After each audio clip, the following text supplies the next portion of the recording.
네, 미국 조지아주 이민당국 구금시설에 있는 한국인 근로자에 대한 석방 교섭이 마무리 국면에 접어들었습니다.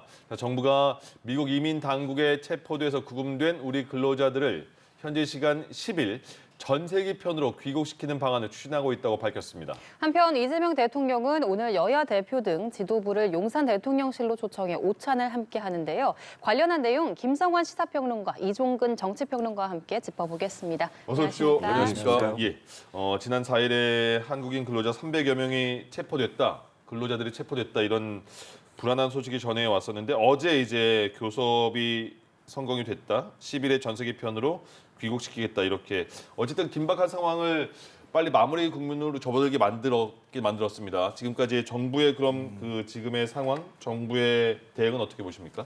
네, 일단 이런 사태가 발생한 것에 대해서 굉장히 유감스럽다 이런 입장을 정부도 밝혔다시피 예. 우리 입장에서는 굉장히 불편한 일이 발생한 것이거든요. 그러니까 최대한 빨리 정부가 신속하게 대처해서 우리 한국인들을 데리고 올 수 있었다고 하는 것은 참 다행스럽다 이렇게 생각하는데요. 예. 다만 이제 이거 한 번으로 끝날 수 있는 문제가 아니잖아요. 그렇죠. 우리가 3,500억 달러 마스크 프로젝트를 포함해서 미국에 투자하겠다고 얘기하고 또 한미 정상회담 때 맞춰서 1,500억 달러를 또 추가로 투자하겠다고 얘기를 했거든요. 예. 그러니까 그렇게 투자를 하고 우리 한국인들이 넘어가서 결국은 미국이 원하는 것처럼 제조 부흥에 또 그 조선업 부흥에 기여하기 위해서 갔던 건데 제조업이 미국이 붕괴됐다고 하는 건 사람이 없다는 뜻이잖아요. 근데 우리한테는 비자를 내주지 않고 그럼 미국에 가서 우리 한국인들이 가서 뭐 기술을 이전해준다거나 공장을 짓는 데 있어서는 그럼 불법 체류 상황으로 하겠다는 얘기가 되는 거거든요. 이런 근본적인 문제를 이번 기회에 확실하게 매듭을 줘야 된다. 예. 그래서 미국 측에 상용 체류 비자를 줘서 미국에서도 뭐 이른바 노동을 할 수 있는 그런 환경을 만들어주는 게 중요하기 때문에 이번 예. 기회에 확실하게 미국 정부로부터 약속을 받아내야 된다고 생각합니다. 예, 정부는 어쨌든 4일 만에 교섭을 마무리 지었습니다. 네. 그런데 여야의 그 반응은 상당히 다르더라고요. 네, 그렇습니다.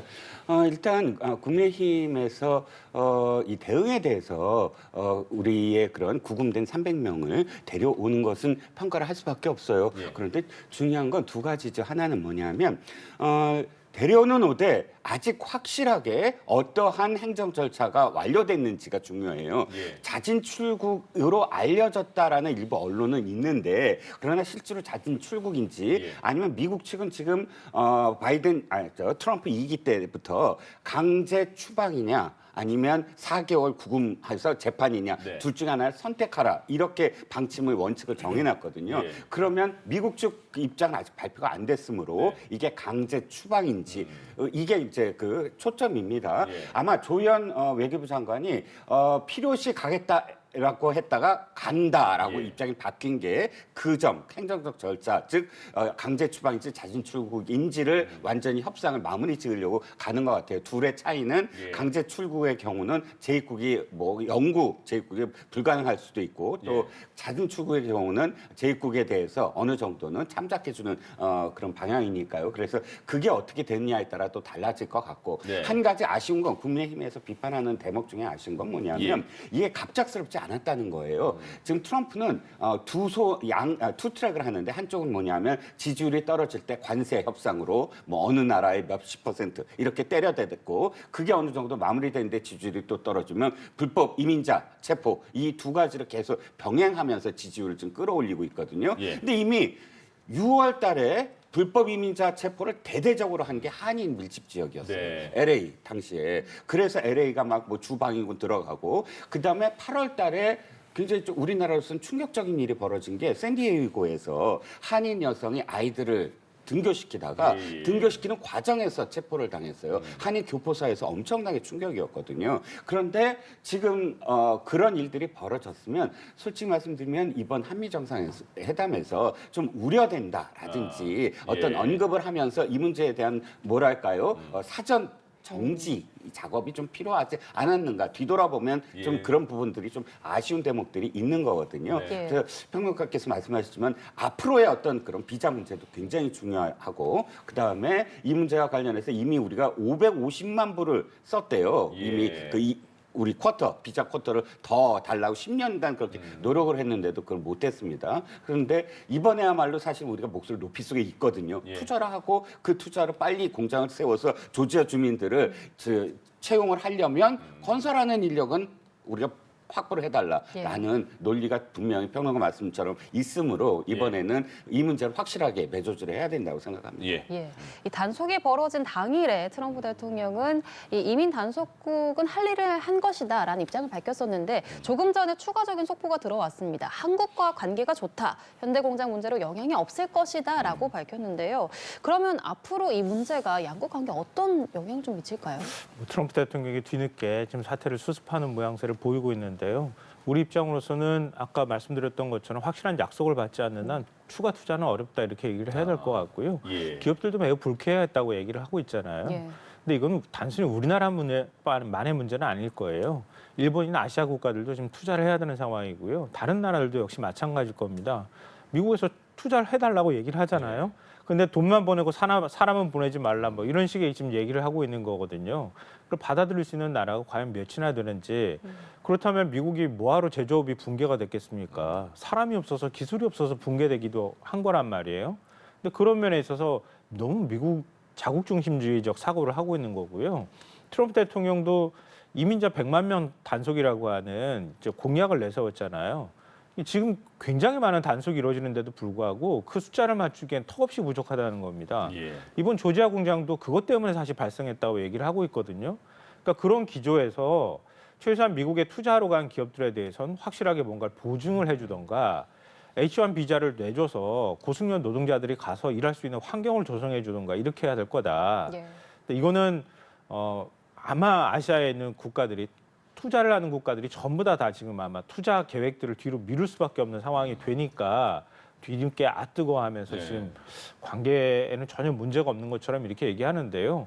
뭐 이거 한 번으로 우리가 그냥 순순히 뭐 물러나거나 아니면 이거 한 번으로 그냥 사건 한 번으로 해프닝으로 이렇게 넘어갈 문제는 분명히 아니라고 보고요. 우리가 투자를 하면 거기에 따른 보장이 있어야 될 거 아닙니까? 그러니까 예를 들면 이런 거잖아요. 우리가 과거에도 그렇고 지금도 역시 마찬가지지만 외국인 투자를 유치할 때 투자 자유구역이라고 만들잖아요. 그래서 와서 좀 더 규제를 받지 않는 상황에서 투자할 수 있는 환경을 만들어주는 게 너무 지극히 당연한 거거든요. 예. 미국은 지금 거꾸로 가고 있잖아요. 이런 면에서는 우리 기업들도 확실하게 약속을 받고 우리 정부도 약속을 받는 과정이 있어야 할 것 같고요. 그리고 무엇보다도 한미 동맹 관계라고 얘기하는데 이게 과연 동맹을 대하는 태도인가라고 하는 문제들도 분명히 짚어야 할 것 같고 예. 이런 문제에 있어서만큼은 뭐 국내 정치권도 여야 막론하고 전부 다 힘을 실어줘서 미국에 확실한 요구를 해야 된다고 저는 생각합니다. 예. 그런데 일각에서는 이번 단속이 중간 선거를 위한 트럼프 행정부의 전략이었다는 전망도 나오고요. 그리고 이 트럼프 대통령이 한국과 관계가 좋다는 입장을 밝힌 만큼 우리나라와의 좀 관계에 영향은 크게 없을 것 같기도 한데 어떻게 보시는지요? 그런데 지금 저 앵커께서 말씀하신 두 가지에서 앞에 부분이 훨씬 더 중요한 것 같아요. 즉 지금 주 방위군이 들어가거나 불법 이민자 체포를 하는 곳은 모두 다 하필이면 공화당보다는 민주당 강세 지역들이거든요. LA도 그렇고 조지아도 그렇고 그 지역 그러니까 주 방위군을 또 다른 곳에서도 뭐 계속 집어넣겠다. 워싱턴 DC도 그렇고요. 아예 연방이 관할하겠다. 이런 모든 지역들에 이게 불법 이민자 많고 또는 지금 그 노숙자 많고 이런 이유를 들어서 그렇게 투입을 한단 말이죠. 그건 무슨 뜻이냐? 그러니까 자기네들이 열세인 지역을 이번에 그 중간 선거에서 완전히 공화당의 우세 지역으로 만들겠다라는 뜻이 있는 걸로 보여요. 이번 사태도 역시 토리 브레넘이라는 어떤 잘 알려지지 않는 여성 정치인인데 자기가 뭐 공화당원이고 하원의회 나올 사람인데 자기가 제소를 했다.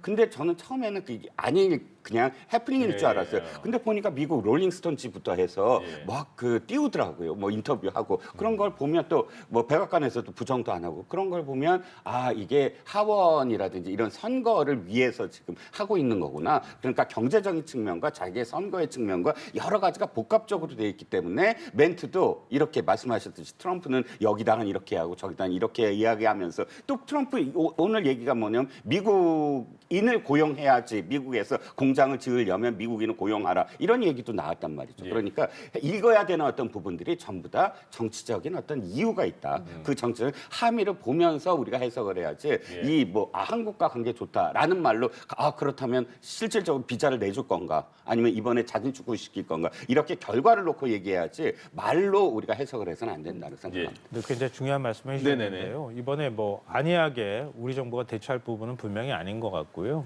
이걸 만약에 한국인 이민자 단속이나 아니면 불법 체류자 단속을 정치에 이용하려고 한다 그러면 우리 정부 입장에서는 이번 기회에 물론 겉으로 드러내지는 않는다 하더라도 그렇게 악용될 소지들을 확실하게 제도적 장치든 어떤 방식으로든 약속을 받아야 한다고 생각해요. 예. 이거는 단순히 우리가 투자를 한 공장에 공장을 건설하는 직원에 관한 문제가 아니고요.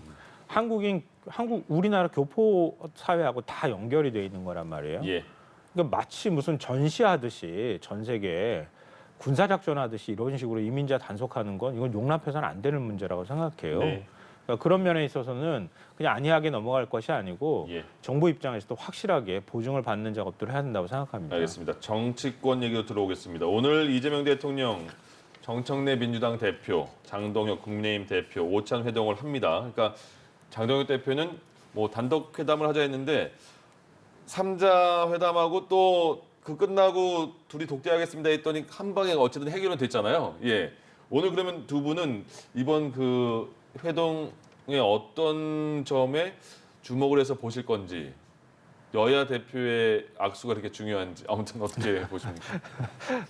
여야 대표 악수가 굉장히 중요한 시기가 됐는데요. 네. 그럼 뭐 상징적인 얘기하고 실제로 악수하는 문제하고는 또 관계가 별로 없을 것 같고요. 예. 저는 악수할 거라고 보고요. 다만 좀 아쉬운 점은 뭐냐면 꼭 대통령을 중간에 끼고 난 다음에서야 악수를 한다. 이거는 집권 여당 대표로서도 부담스러운 일일 거고요. 예. 앞으로는 국회 협상을 풀어나가야 되잖아요. 앞으로는 악수하는 모습을 더 자주 봤으면 좋겠습니다. 네. 그러니까 과거 정치권에서도 그런 얘기 많이 하잖아요. 싸울 땐 싸우더라도 대화는 해야 된다 이렇게 얘기를 하는 거고요. 예. 이재명 대통령도 역시 마찬가지 태도인 거잖아요. 그러니까 야당 대표하고 결국 지금 내란 종식이 완전히 이루어지지 않은 상태이기 때문에 부담스러울 수 있는 자리거든요. 예. 근데 그렇다 하더라도 만나야죠. 대통령이니까. 그러니까 과거 윤석열 전 대통령하고 비교할 부분은 아닐 것 같지만 그러니까 대통령이 먼저 나서서 불편한 상태대로 정치를 풀어가려고 하는 노력을 하는 거. 이게 바로 그 어떤 영역에서도 할 수 없는 정치에서나 가능한 일이거든요. 예. 그런 면에서는 한미 정상회담 관련되어 있는 뭐 설명이라든가 아니면 지금 이제 조지아 공장 단속 문제라든가 그리고 지금 뭐 야당에서 요구하는 것처럼 특검 문제나 이런 것에 대해서도 충분한 의견을 듣는 게 일단 중요하다. 예. 뭔가 과거에 보였던 것처럼 뭔가 성명을 내거나 합의문을 내지는 않는다 하더라도 네. 최소한 그런 자리를 만드는 것만으로도 굉장히 상징성이 크고 국민들도 잘했다 이런 평가를 할 거라고 생각합니다. 예. 이정훈 평론가께서는 오늘 나는 이런 점을 좀 주목해서 보고 싶은데 좀 알려주시면 좋을 것 같습니다.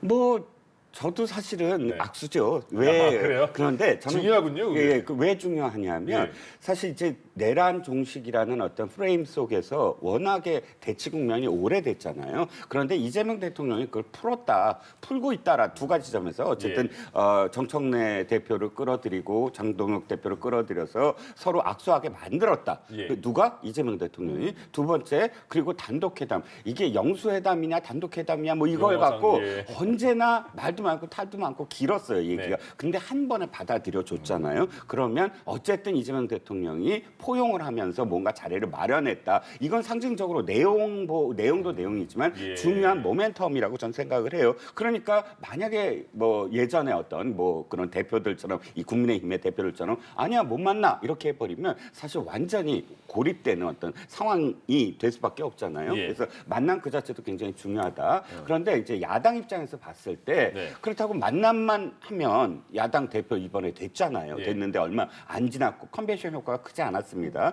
이번을 계기로 삼을 거예요. 예. 뭐 지지자들도 중요하지만 중도층도 끌어들여야 되고 그럼 이번에 뭔가 성과가 자기가 있어야 되잖아요. 예. 그렇다면 단독 회담에서 보여주기 식의 나 이런 영화들을 제시했습니다. 예. 나 잘했죠 하고 국민들한테 보여주는 것보다는 예. 진짜 무엇인가를 타결지을 수 있는 예. 그런 제안을 해야 된다. 그 제안들이 여러 가지가 있겠죠. 그런데 여기서 정치적으로 특검이 문제고 무슨 뭐 또 검찰 개혁이 문제고 문제는 있지만 예. 그거보다는 진짜 삶에 그러니까 국민들의 삶, 민생의 삶에 영향을 미칠 수 있는 경제 현안을 예. 어떻게 그 협상이라기보다는 제안을 하는 것이 중요하다. 저는 노란봉투법이라든지 혹은 더 센 상법이라든지 이런 부분들은 사실 민생과도 연관이 있거든요. 네. 뭐 민노총이나 한국노총은 노동자의 삶에 그 기여하겠다고 하지만 그 법들이 만약 통과돼서 예. 선의로서 법을 만들더라도 결과가 선의와 전혀 다른 결과가 나오는 경우 많지 않습니까? 예. 노동자들의 삶을 도리어 피폐해질 수 있는 어떤 상황들이 닥칠 수 있다는 거거든요. 그렇기 때문에 그런 부분들과 관련해서는 예. 왜냐하면 이 대통령도 실용과 민생을 중시하니까 만약에 그런 것을 좀 더 유예해달라라든지 혹은 예. 좀 더 수기해달라라든지 이런 부분들을 제안하면 예. 그래도 이번 회담이 어떤 의미가 있지 않을까라는 생각입니다. 예. 예. 한편 어제 이재명 정부의 조직 개편안이 확정됐습니다. 가장 주목을 끌었던 건 이 검찰청 조직 개편안입니다. 검찰청이 77년 만에 역사 속으로 사라지게 됐고요. 대신에 이 공소청과 중수청을 신설해서 기존 검찰의 기소와 수사 기능을 따로 담당하게 됐는데 이 검찰 개혁의 큰 주기 좀 어떻게 평가를 하세요? 한 말씀이 있으셨을 것 같은데 이 질문으로 넘어가겠습니다. 네. 아니, 그 예정됐던 거잖아요. 지금의 검찰을 어떻게 그대로 둡니까? 여기에 대해서는 국민 다수는 동의를 이미 한 거나 다름이 없다고 생각해요. 관복권 띠지문실 한 수사관과 그리고 검사 나와서 국회 나와서 하는 발언 보십시오. 그게 말이 되는 얘기입니까? 그러니까 아마 우리는 그렇게 얘기를 하고 실수라고 하면 어떤 법적 처벌도 받지 않을 거다. 나는 검찰 안에 있기 때문에 수사 기소권은 검찰한테 있으니 어떻게 해도 상관없다. 이런 생각하지 않고서는 어떻게 그런 식의 태도를 보입니까? 이미 윤석열 전 대통령 시절에 검찰 정권이라는 오명을 뒤집어 쓴 그 상황에 더 이상 검찰은 존속하기 어려운 조직이 됐다. 이렇게 보이고요. 다만 이제 공소청하고 그다음에 중대범죄수사청 그리고 이제 경찰이 행안부에 동시에 들어가는 문제라든가 예. 그걸 어떻게 견제할 것인가. 그리고 앞으로 이제 논의를 또 해야 되겠지만 정부조직법을 통과시키고 난 다음에 보안수사권 문제를 어떻게 할 것인가. 그러니까 그거는 법률 소비자인 국민들하고 직접 관련되어 있는 문제란 말이에요. 그러니까 수사가 굉장히 오래 지연된다거나 이런 문제가 발생할 수 있기 때문에 그런 걸 어떻게 할 것인가에 관한 문제. 그리고 1년간 유예 기간을 두고 이제 검찰을 분리하게 되는 작업을 할 텐데요. 근데 검사는 안 가겠다고 또 할 수 있단 말이에요. 예. 검찰 조직에 아마 굉장히 큰 변화가 있을 겁니다. 이게 일정하게 저는 혼란이 좀 불가피한 측면도 있다고 생각해요. 그렇지만 최대한 그 과정들이 부드럽게 진행이 돼야 할 필요가 있잖아요. 그러니까 그런 문제들을 어떻게 해결할 것인가 이런 디테일에 관한 문제가 지금 남아있기 때문에 큰 틀 안에 있어서는 일단 새로 만들 중대범죄수사청을 행안부로 두는 것은 향후 다시 정권이 바뀌어서 두 조직을 또 합친다고 할 가능성이 굉장히 높거든요. 예. 법무부에 예를 들어 공소청하고 중대범죄수사청을 주면 똑같이 유기적으로 움직이게 되면 그냥 검찰청 하나 두는 거나 똑같은 효과이기 때문에 그걸 다시는 되도록이지 않겠다고 하는 의지가 이번에 반영이 된 거란 말이에요. 예. 그러니까 그런 것처럼 이번에 큰 틀 안에서 그런 그 행안부에 둔다거나 이런 문제에 있어서는 이제 더 이상 잡음이 나오지 않을 것 같아요. 더 이상 잡음이 나서도 안 되고요. 일단 당정대가 확실하게 그 부분에 대해서는 합의를 했기 때문에 그 부분에 대해서만큼은 더 이상 국민들한테 혼란을 줘서는 안 된다고 생각합니다. 그거 정리하고 그리고 나머지 이제 부처에 관한 문제들은 아마 야당에서도 크게 반대하지는 않을 것 같아요. 그러니까 결국 검찰청에 관한 문제들을 앞으로 정부조직법에 담아서 더 이상의 뭐 논란이 크게 없도록 하는 것이 이 집권 여당으로서 제일 큰 문제라고 생각합니다. 예, 이 중수청 소재를 행안부 산하에 두기로 한 게 이 검찰 개혁에 있어서 앞으로 다시 원래대로 돌아가는 걸 좀 막기 위한 조치가 아니었나 이렇게 이야기를 하셨는데 어떻게 보시는지요? 검찰청을 폐지하는 이유가 가장 큰 게 뭐죠? 견제가 안 된다. 권력이 집중돼 있다 아닙니까? 예. 그것을 지금 무너뜨리기 위해서 또다시 견제가 안 되는 그런 뭐랄까 그런 시스템을 만들어 버리면 취지에 어긋나잖아요. 예를 들어서 행안부입니다. 행안부가 예전에 같으면 내무부였어요. 아시죠?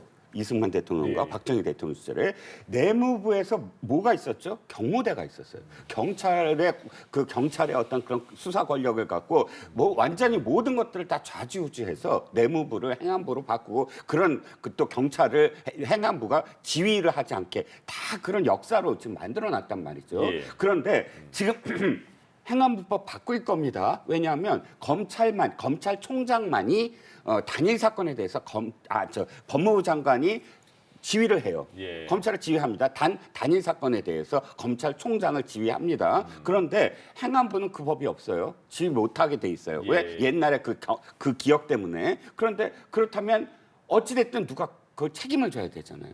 그 부분이 지금 미완되고 있고 네. 또 우리나라처럼 그렇게 수사기관이 많아지는 나라가 없습니다. 예. 그리고 공수처도 문제고요. 왜 공소권과 수사권이 함께 있으면 안 된다고 했는데 공수처는 왜 두 가지 다 갖고 있죠? 완전히 옥상옥이잖아요. 그 권력은 왜 만들어줬습니까? 그쪽은 선하고 검찰은 악했어요? 그 악하고 선한 건 누가 판단하죠? 그건 제가 보기에는 굉장히 주관적인 그러니까 일부 특수통 검사들의 전횡을 그 이외에 형사부라든지 공안부라든지 서민의 삶과 직접적으로 연결돼서 수사를 하고 예. 자신의 임무를 다한 검사들을 모두 다 악마화해갖고 다 권한을 없애겠다 그런 얘기는 저는 마찬가지로 들립니다. 물론 알겠습니다. 결정이 됐기 때문에 그것과 관련돼서 예. 저는 이제 원칙을 폐지했기 때문에 전 보완이 필요하다라는 관점에서 이제 말씀드립니다. 알겠습니다. 네, 저희가 예, 시간 시간이 때문에 그렇게 많지는 않을 것 같은데요. 그러니까 말씀하셨던 취지는 충분히 이해하겠어요. 예. 근데 일단 기본적으로 행안부에 있던 경찰국 폐지한다고 얘기를 했던 거고요. 예. 그러면 행안부가 직접 지휘할 수 있는 권한이 없어요. 이 경찰의 비리화 문제는 자치경찰제 문제하고 연결이 되어 있기 때문에 예. 자치경찰제로 분리하는 것들을 속도감 있게 좀 진행할 필요가 있을 것 같고요. 예. 나머지 이제 어떤 기관 간의 문제인데 공소청 지금 공수처 말씀하셨는데요. 공수처는 부패 범죄를 부패 방지 기구로서의 어떤 성격들을 갖고 있는 거예요. 애초부터. 예. 그러니까 일반적인 수사를 담당하는 기구는 아니잖아요. 그러니까 검찰청하고 똑같이 이렇게 비교하는 것은 좀 무리가 있다 이렇게 생각합니다. 알겠습니다. 여기 또 반박까지 들어가면 굉장히 길어지니까 여기서는 다음 기재부에서 예산 기능 분리하고 금융위원회에서는 금융위원회가 금융감독위원회로 개편하고 방통위 폐지되고 방송 관련 기능을 총괄하는 방송미디어통신위원회 새로 만든다. 이런 개편안은 어떻게 생각하십니까? 기재부 문제는 진보 진영의 대통령일 때마다 그걸 분리했어요. 네. 그러다가 이명박 대통령 때 이제 다시 합쳤고, 그러네요. 그러니까 예산과 관련해서 예산과 이제 재정 경제 문제. 그런데 무엇이 옳다 그르다를 따지는 건 별 의미가 없을 것 같아요. 네. 그거대로 장단점이 다 있고 효율성에 예. 대한 문제인데 문제는 이재명 정부의 걱정이 되는 건 너무나 확장 재정에 치중을 해 있고. 예. 그러면서 야당 시절에 재정 확장에 대한 어떤 부분을 충돌할 때 기재부를 굉장히 비판을 하면서 예산 문제를 전부 다 대통령이 가져가는 걸로 그때 공약을 내세웠었거든요. 네. 이번에 다행스럽게 총리실 산하가 됐습니다. 제 주관적인 판단으로 대통령실의 위헌적 요소도 있고요. 하지만 그럼에도 불구하고 독일이 재정 준칙을 갖고 이 빚을 국가 채무를 어느 정도 이상으로는 안 된다라고 헌법에 명기한 것은 무엇 때문일까요? 그게 화수분이 아니기 때문에 지금 당장이 아니라 그 후 세대들 우리의 그 다음 세대들이 이 국가 채무에 대해서 고통을 받을 것을 미연에 준칙을 삼는 거잖아요. 예. 그러니까 재정 준칙을 세워야 된다. 그러니까 기재부의 예산처를 지금 기재부에서 빼갖고 총리실 산하에서 아예 예산처로 만든 것. 예. 다 좋은데 확장 재정을 하면서 너무나 국가 채무를 늘리려는 그러니까 좌지우지하려는 그런 이 개편이 아니었으면 하는 우려 섞인 어떤 기대고요. 다 좋은데 또 방통위 한 말씀만 더 드리면 이름만 바뀐 방통위다. 사실 방통위가 뭐가 들어가야 되냐면 실질적으로 OTT라든지 그러니까 우리가 이 방송 KBS, MBC 사장을 선임하는 게 중요한 게 아니라 경쟁을 해야 되는 산업적 측면에서 그걸 어떻게 진흥시켜주고 넷플릭스만 보는 게 아니라 우리의 어떤 예를 들어서 캐대어는 우리나라 OTT에서 어떻게 만들 수 있느냐 이 산업적인 측면을 해야 되는데 이 분야의 전문가들 만나면 맨날 방통위를 비판을 해요. 아니 우리 문제는 돌아보지도 않고 맨날 KBS 사장 문제만 얘기한다. MBC 사장 문제만 얘기한다. 근데 이번에도 내용을 좀 들여다보면 그 문제가 사실 그렇게 크게 미디어 통신위원회에 안 들어가 있어서 그게 좀 아쉽다라는 생각입니다. 예, 이거에 대해서요?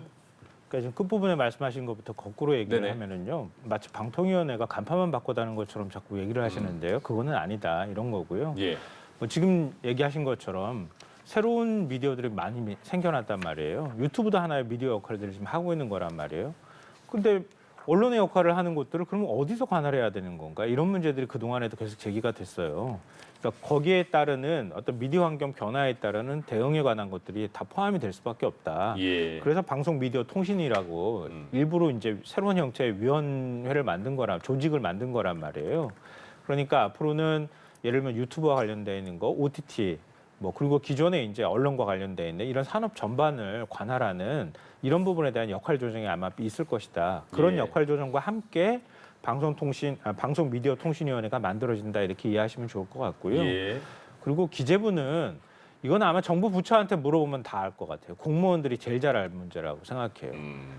모든 예산권하고 정책까지 다 가지고 와가지고 완전히 거의 뭐 무소불위의 기구처럼 그동안 행세를 했단 말이에요.